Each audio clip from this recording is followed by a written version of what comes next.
your page speed time. The faster your website loads, the better off you are. With Google's Core Vital update, that makes it super, super important to optimize your site for load time. And one easy way to do that is use the host that Eric and I use, DreamHost. So just go to DreamHost or Google it, find it, check it out, and it's a great way to improve your load time. Today, we are going to talk about how to use SEO to figure out customer needs. So the way I love using SEO to figure out customer needs is question and answers. Anytime you put in keywords within your space, look up the question and answers that people are typing in. It could be ConvertKit versus MailChimp. They're trying to figure out the differences.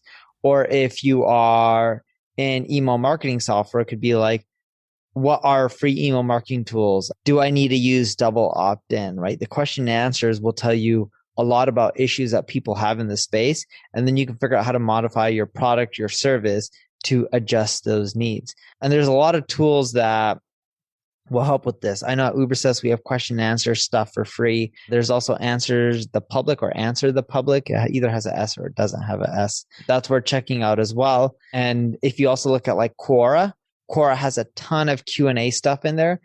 And if you look at not just what's on there, but if you look at how many responses and what's the most popular, it'll give you an idea of the biggest pain points that people really have. And a lot of the Quora content, you'll see it ranks really well on Google.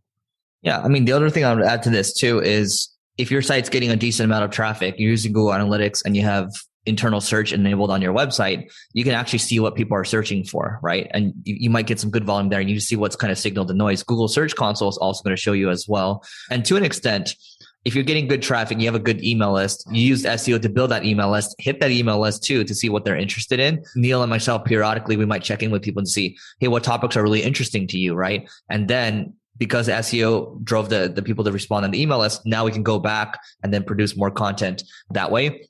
The other thing too is the tools that Neil mentioned, also just using the Google search bar, the autocomplete, just how to do content marketing and then let it autocomplete, see what people are putting in there. And then also look at the related search, right? And look at the very bottom as well. Those are just a couple free things that you can do because the data is already available to you, right? And then also what I would add as a bonus on top is if you found a couple phrases that you like, throw them into Google Trends and see what's trending upwards and what's trending downwards. That will help guide you as well. Final thing I'll add is exploding topics actually utilizes SEO to see what topics are exploding. So you can use that as well. That's from our mutual friend, Brian Dean. And last one from my end is once you're getting a lot of SEO traffic, each page that people are landing on from SEO, you can show them a survey. You can use a lot of tools like SurveyMonkey, figure out what issues they have, pain points they have, what they want to end up paying for. It'll give you a really good idea of how to adjust your products or service or what you need to release that you can sell that they want.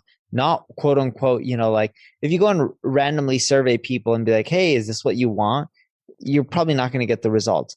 But if you're surveying SEO traffic, and if this is a large chunk of your traffic, and you're getting the feedback from these users, well, those are people continually coming to your website.